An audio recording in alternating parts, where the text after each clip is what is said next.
짜잔. 역시 빵집에 들어오면 기분이 좋아져요. 우와, 우리 다 같이 먹을 수 있겠지?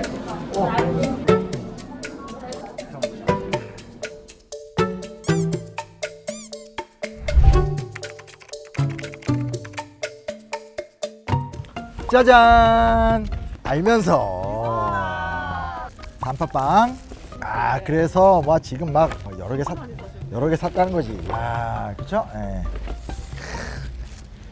유명한 우리나라 전국의 빵집들이 당자가 들어가는 데가 많잖아요. 이성당, 미성당. 네. 당이 들어가는 데는 일제 강점기 때 만들어진 제과점들이에요. 해방 이후에 서양 문화가 들어오니까 뉴욕 제과. 이렇게 서양식 이름 그렇게 바뀐다고 하더라고요. 그래서 실제로 여기도 원래는 일본인들이 하던 이즈모야라고 하는 일본인 가게가 있었대요. 근데 이제 그 근처에서 학고방 판잣집을 하던 어떤 분이 이제 해방이 되면서 이걸 인수해서 우리나라가 했다고 그런 역사를 갖고 있어요. 자, 보여드리겠습니다. 그 유명한 이성당의 이제 단팥빵. 시그니처 좋아하죠? 아, 알죠 이거? 유명하죠? 예. 아, 맛있다. 아, 방송에 이거 먹어.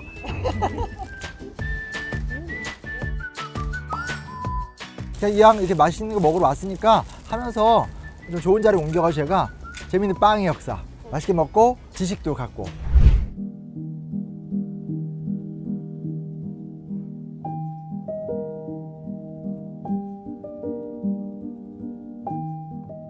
오늘 너무 분위기 있으세요. 아까 빵 먹으실 때랑 많이 다른데요. 약간 개화기 지식인 같으세요. 개화기 지식. 여기가 카페가 독특한 데예요. 우리나라 최초의 공화주의를 표방한 도산 안창호를 비롯해서 그 당시에 최고의 민족주의자들이 모여서 만든 그 단체가 만들어진 해가 1907년이거든. 그런 의미를 좀 섞어서 만든 카페인 것 같아요. 그걸 알 수 있는 게 짜잔.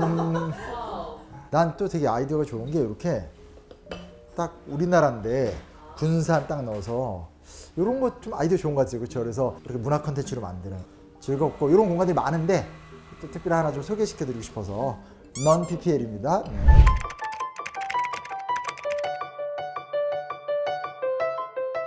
결국 왔으니까 또 역사 얘기를 하게 되는데, 그러니까 빵이라는 게 사실은 인류사의 시작점에 존재하는 음식인 것 같아요. 이제 밀이 생산이 되고 그 밀을 갖고 활용해서 만들어내는 게 빵이니까 아주 단순화시키면 메소포타미아나 이집트부터 시작이 됐다라고 이야기를 하게 돼요.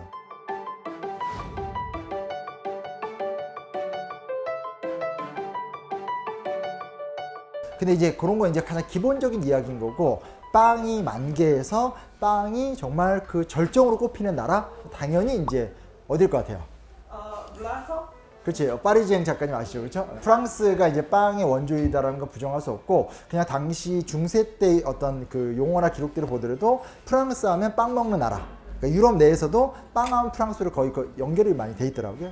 그래서 좀 빵과 관련된 재밌는 일화가 뭐가 없을까 생각해 보게 되면, 일단은 빵은 중세 때는 이게 생명줄인 거예요. 근데 무슨 차이가 있냐? 빵 중에 흰 빵은 귀족의 빵, 그리고 노란 빵은 민중의 빵. 노란 데서 점점점 색깔이 검해지면 더더더 어려운 민중의 빵. 이렇게 보면 좋을 것 같아요. 색깔이 누래진다는 얘기 뭘 얘기하는 거냐면, 가난하니까 탈곡을 잘 못하는 거야. 껍질을 까지 않고 이렇게 그냥 갈아 넣어서 베이킹을 하게 되는 거죠. 그렇게 되면 빵이 굉장히 단단해서 뭐 일설에 따르면 뭐 칼로 썰었다, 도끼로 찍었다, 약간 과장된 이야기지만, 내가 이제 이런 이야기 되게 진지하게 얘기하면 어떤 분이 그 얘기를 쭉 듣더니, 아 근데 영양가로 따지면 이 민중의 빵이 더 좋지 않냐, 그런 거 이제 지금 나와서 이야기를 하게 되는 거고, 중세나 근대까지 기준으로 따졌을 땐 빵 했었을 때 귀족 집안에는 식탁에 하얀 빵이 있고,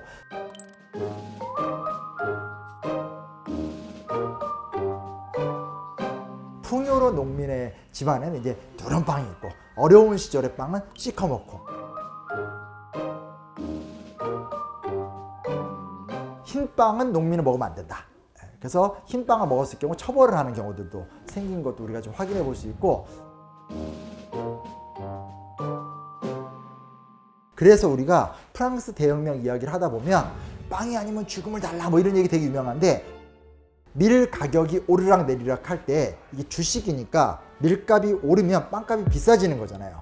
근데 이 가격을 눈 가리고 아웅한다고 프랑스 정부에서 경찰이 직접 파견이 돼서 경찰이 제빵사들을 직접 관리해요. 왜냐면 빵의 물가 변동이라는 것이 민중의 저항성하고 그대로 연결이 되거든요. 그럼 어떤 식으로 하냐면 제빵사들이 가격을 못 올리니까 밀값이 올라가면 빵의 크기가 줄어들어.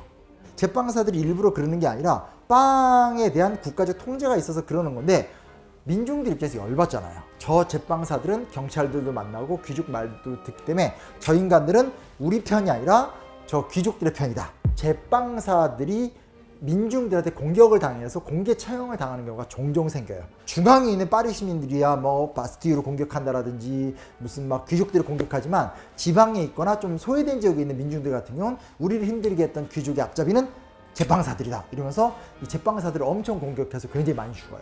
그래서 그게 의외로 혁명사를 자세하게 공부하다 보면 디테일이 이어지게 되는 거고, 그중에 우리가 알고 있는 제일 유명한 이야기 뭐예요? 빵이 없으면 케이크를 먹으면 되지 않아요?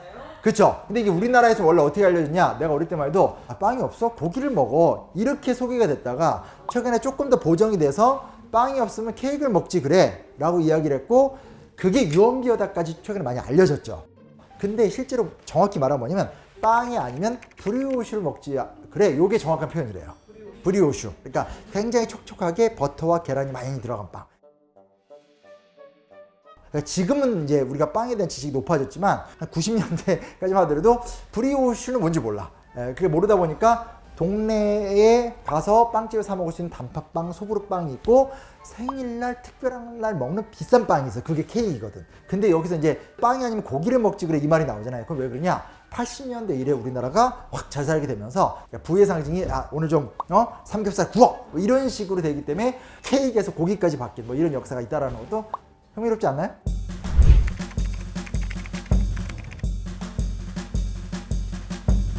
우리나라에서는 빵을 빵이라고 부르잖아요. 어린 나이에 제가 가장 충격을 받았던 게 영어로 브레드야. 근데 빵이 어디서 온 말이야? 빵이 빵빵하게 생겨서 빵인가? 우리말인 줄 알았어. 네, 순 우리말인 줄 알았는데 빵은 포르투갈 말로는 팡데로래요. 근데 이 팡데로가 실제로 먼저 우리나라로 바로 들어온 게 아니라 일본으로 먼저 들어가요. 그러다 보니까 일본에서는 지금 일본어로 빵을 뭐라 불러요? 팡이라 불러요.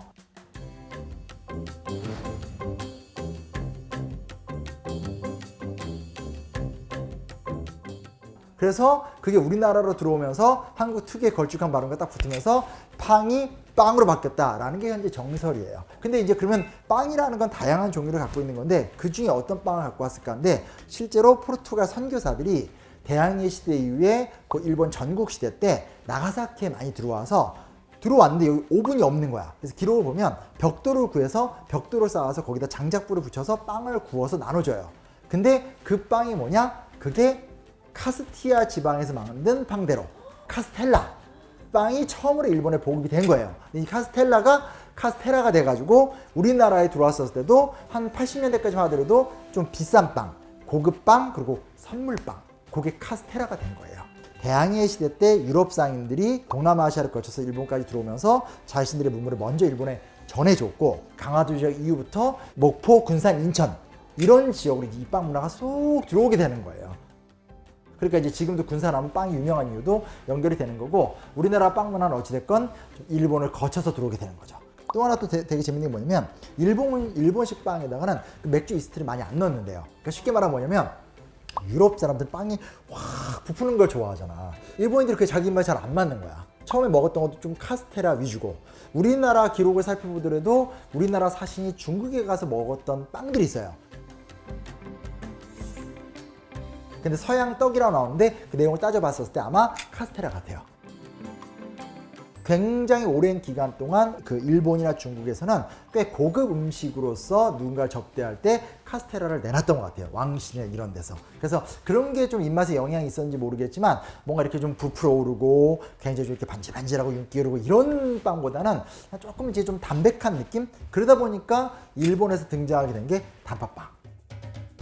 안팡이라 불렀었는데 1874년에 기무라 제과라는 데서 안팡을 개발하고 그게 급속도로 인기를 쫙 갖게 되면서 퍼져나가게 되면서 우리나라까지 들어와서 이제 단팥빵이 된 거죠. 단팥빵이나 소보루빵 정도가 주식이었다가 누구한테 이렇게 좀 체면치레하게 해서 선물 주는 건 카스테라. 그리고 정말 특별한 날 특별하게 선물 받는 건 케이크이라는 그 문화가 사실은 1990년대 중반까지만 하더라도 똑같았어요. 그러다가 21세기 들어와서 2000년대 들어와서 정말 지금 한 20년 그 기간 동안 이렇게 다양한 빵들이 생겼다라고 보는 게 좀 적합할 것 같다는 생각이 들고, 저는 개인적으로 되게 궁금했던 게 뭐냐면 건빵의 역사가 궁금했어요. 군대 가서 건빵을 주는데 건빵이 너무 맛있는 거야. 세상에서 가장 맛있는 게 건빵 설탕으로 구운 거거든. 그거를 이제 좀 이렇게 많이 먹었었던. 그래서 건빵의 역사가 굉장히 궁금했는데, 일본의 역사라는 게 결국은 이 제국주의 역사고 전쟁의 역사잖아요. 그래서 일본인들이 어떻게 생각을 했냐면, 가만히 보니까 전쟁을 할 적에 밥을 해먹는 건 시간이 오래 걸리잖아요. 전투 식량의 핵심은 쌀이 아니라 빵이 맞다. 그래서 그러면 식량 대용의 빵으로 만들면 어떨까라고 해서 나왔던 게 효료빵이라는 거고, 효료빵이라는 게 한문으로 얘기하면 병량빵이에요. 그러니까 군인들을 위한 양식이다라는 뜻이 되는 거고요. 그걸 이제 확대 발전시킨 게 1905년 감면포라는 빵인데, 이게 간빵, 건빵이 된 거예요. 그래서 일본이 건빵을 먼저 제조를 하게 되고, 건빵을 먹으면서 싸웠던 전투가 러일 전쟁. 이렇게 스토리가 이렇게 간다라는 것도 우리가 기억을 해두면 좋아요.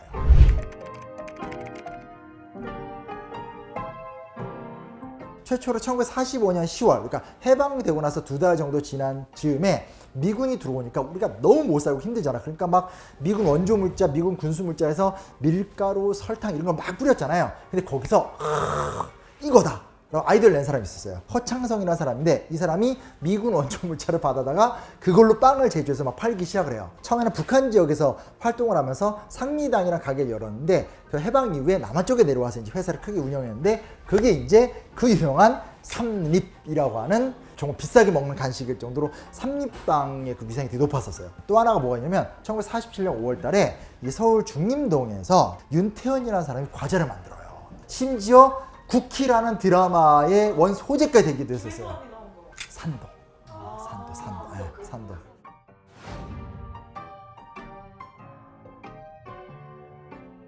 제가 어릴 때 가면 사실 뭐라고 했을까? 쿠키 2개 중에 하나 산도였었어요. 산도 크림맛, 산도 딸기맛 뭐 이런 것들. 근데 그게 또 해방 이후에 만들어진. 그러니까 이제 허창성이 만든 회사와 윤태현이 만든 그 두 회사가 사실 한국 과자사에 결정적인 영향을 주게 된 거죠.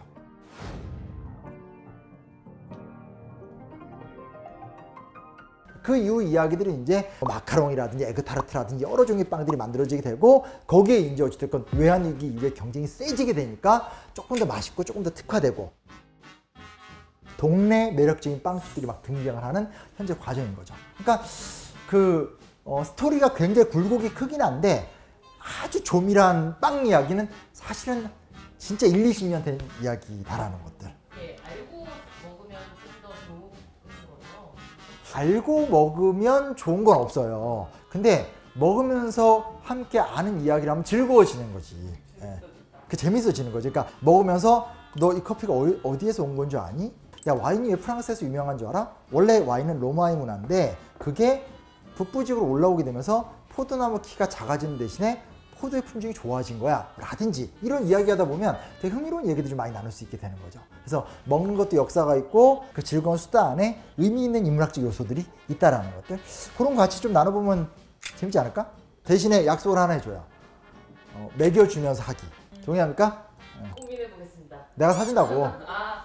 하겠습니다. 저도.